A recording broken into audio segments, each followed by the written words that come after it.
Hello, welcome back to Noah's Nonsense. I'm your host, Noah Broads. Before we get into the episode today, I am relaunching my podcast. I'm going to do the next 3 episodes of what I had in mind, and then I'm taking a week off, and then we'll be back with this show. So I've been talking to a lot of people, and they liked some of the ideas, and I thought my ideas were good on paper, and I love the helpful criticism, and I have been getting a lot of positive feedback too. So I love that, guys. Thank you very much. But some of the episodes are. I know I'm only 4 episodes in, and I know it's not gonna be perfect, but even if I can't feel it, like how can you guys feel it? You know what I'm saying? Like my Bob Ross episode, I'm proud of that one. I thought it went really well. There are some not so perfect parts, but that's life and that's everyone. So I can't be perfect, and I'm making a lot of things and ideas from everyone. So thank you. And one of them is switching to just stories. I know I haven't told the story, but I think I'm really good at it, and I really love storytelling. And I know I sound kind of monotone, but I'm gonna work on that and stuff like that too. Cause I'm like without the mic, I really am great at storytelling. Take my word for it. I'm gonna work on it. I know a lot of good people, and I think I'm gonna, and the one thing that's brought to my attention, thank you, David, and Amanda too.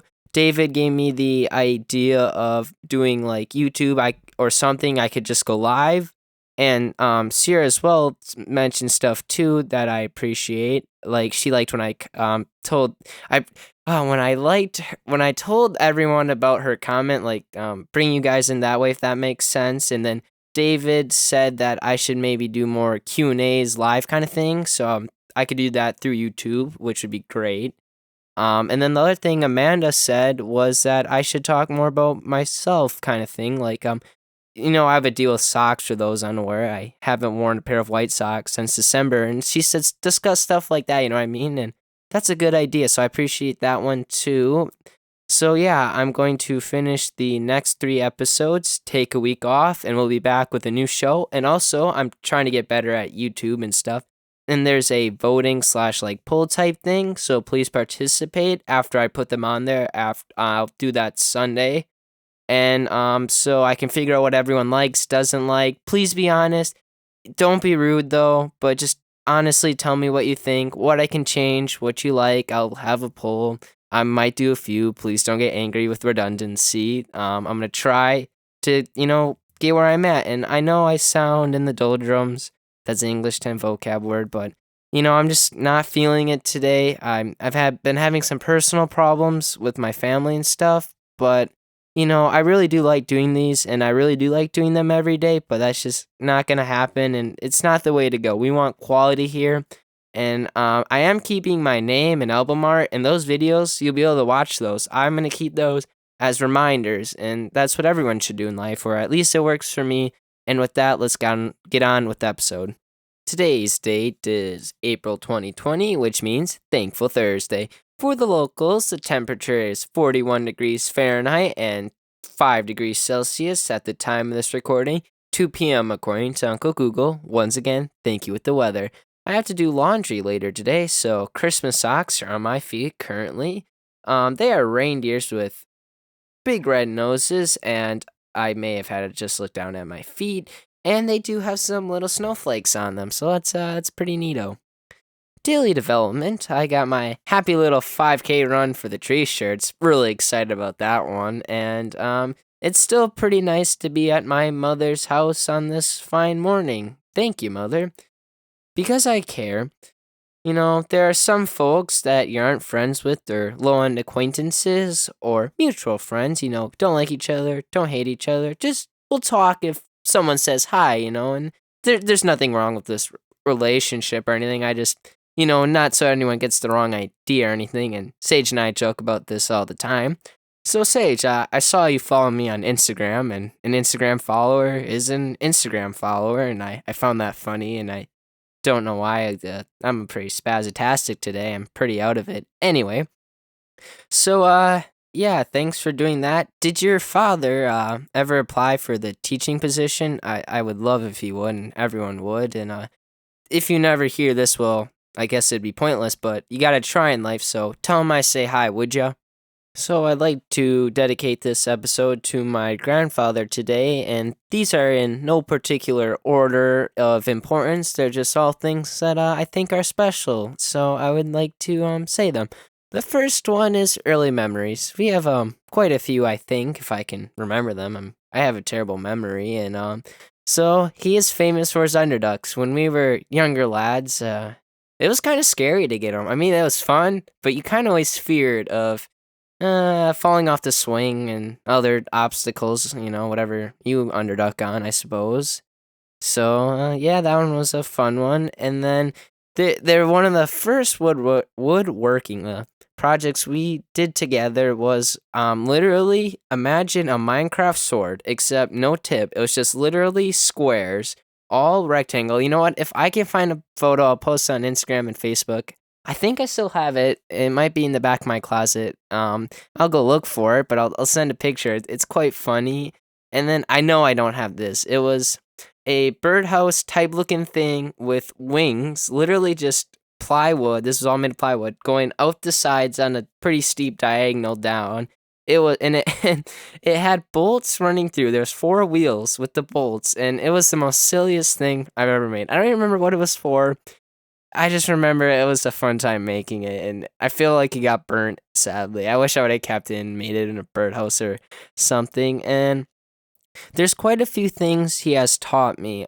Woodworking, I've learned how to use tools, not lose any fingers yet, and hopefully I never lose fingers. And I hope everyone takes shop class seriously. We did a lot of. He taught me hardworking. I've done a lot of things for him. He's done a lot of things for me. Like, if he asked me tomorrow 4 a.m. cover the side of the house with, things you cover the side of the house with, I would be there. If he said 10 o'clock, I need you to help me with something, I'm doing something, I'd be there. He taught me the importance of hardworking. I'd be there for this man for anything, and I know he'd do the same for me. And he's taught me patience. I used to be really hard at explaining things, and I still struggle. But I used to get frustrated when I try to explain someone and someone just won't get it, and I still get angry time to time. But I've gotten a lot better at it, so I thank him for that. And he's helpful. Like, I know I already mentioned this, but this really needs to get through everyone that's listening. This is honestly one of the most important things that anyone can have in life, and it's to be helpful as well as kindness. Choose kind, mistake. So there's a lot of projects I haven't completed yet in life. I can name a lot of them, like my chainmail. I have probably not half of one side of the vest. I'll send a picture one day if I remember. And yeah, that's never completed. He made a jig for it, and it's a little coil that coils them, and I'll find a video, or I could show that, and with the upcoming relaunch, if you will, maybe do a little bit more videos too. I'm not sure.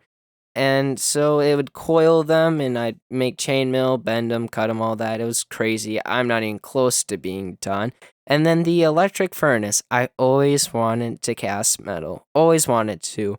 I for how many years I can't. I feel like it's been 3 years. It's been a while. I've always watched King of Random, Grant Thompson.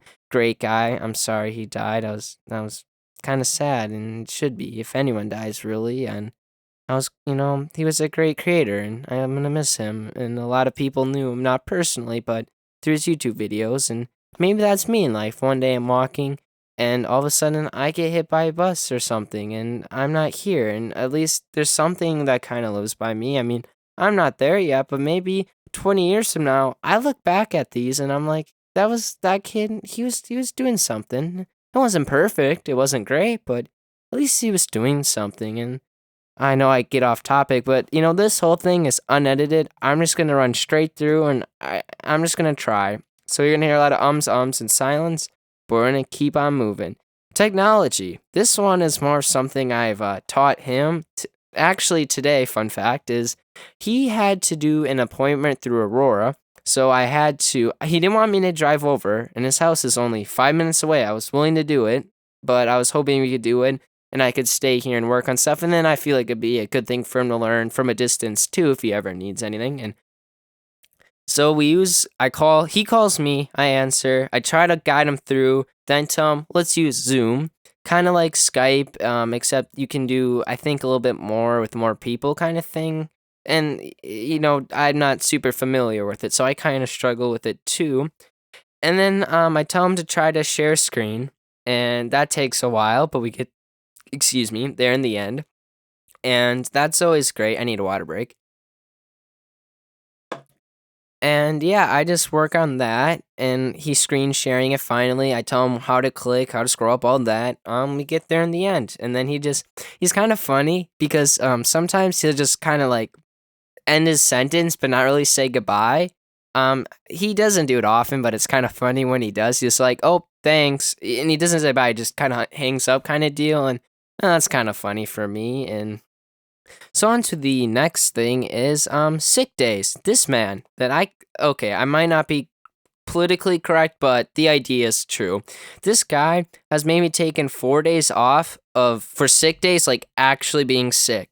He does not believe in a sick day. He's the kind of guy, and I respect this. Some people look at it the wrong way, but I see it as a fine way. Is that he believes that if he can work, he should get paid for it. So if he's sick, he'll show up to work. He'll wash his hands, be cautious, all that stuff. But he's the kind of guy that he believes every day should be a working day, unless you like injure yourself or something like that. Like he was off for his shoulder injury for a few months or weeks. I don't quite remember. This was 5 years ago, I think now.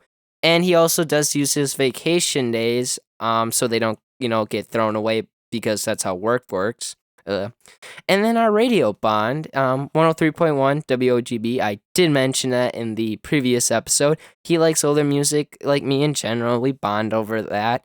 And then John Denver is okay with him, though. Like, it's not, he's like, it's okay. And I'm like, I liked John Denver before it was cool, but not, like, okay, I liked one or two of his songs, and then it got cool, and then I liked it more, but I liked it kind of. But I did like Africa by Toto before it was cool, as well as Bob Ross, even though he's not a singer, sadly, and he's sadly died in 1995, July 4th. Humor. The moments of humor are sometimes sarcasm. Like, not really sarcasm, but here's one of them I find funny is, I ask him, do you need a hand? No, I need both hands. I find that funny. So, at his house, he lives in the country, and there's this, like, barn and garage, and this little area, probably 20 by 30 or whatever, I don't know feet. You can fit, like, 10 cars on there or so, or something like that, depending. And I call it the scrapyard because there's at least 4 cars not working on there. Not all of them are his. I'm not going to discuss them because there's political reasons and whatnot. But they're all not working. And my mother and stepfather's red van, she didn't want it. She said, "No." Well, she gave it to more my grandpa because he said he'd fix it up or scrap it or he'd do it for her kind of thing, which was great. So I said, "Grandpa, let's fix it up. It can be a fun bonding project, learn a thing or two." And he said, "Sure." We bought a coil for the spark plug or however that works. I don't remember the technical name. And now at least 6 of the spark plugs are firing. But this was supposed to be a 5-minute job, and it took 2.5 hours. So, yeah, he knows what he's doing, but sometimes we run into things. And there's one thing, though, that you do not touch at my grandpa's house. And it is his plate. It's a white plate with green, not bushes. I will take a picture someday because it's a very nice plate. And it's his own plate. No one uses it. It's like a untalked, you just don't touch it, okay? Just do not touch his plates. No one steals that plate except one time, my cousin Dominic, he took it. In his defense, he did it unintentionally. But he's been forgiven, I believe, but we still pick on him today. Not as much as we used to, but occasionally gets referenced, so I find that pretty funny. And then the last thing on this list today is his homemade bread. There's not a lot of people that make things from scratch anymore, and that's a real shame, and I don't like the idea of commercialism, I believe, or whatever one it is, where people buy new phones every year as soon as they come out, those type of things. I don't know what it's called, but you feel me. And his bread, it goes da-dunk, da-dunk, da-dunk, the maker, and and besides that 3 or 4 hour noise, you just forget about it. And then when it's done, the bread just, oh, it smells so good. It's great. Oh, it's so good when it's warm. It tastes the best. Oh man, I love that bread. So good. And with that, all I can say is, I was gonna say please like, share, subscribe, and on all my social media. But you know what? I just want to be done with it today. And thanks for listening. I hope we can work on this together. Please take care. Goodbye. Drive safe. Well, not really because of the coronavirus. Stay at home, please. There's a lot of statistics out there. If a lot of people go out, that we could all die. So with that, take care. Goodbye.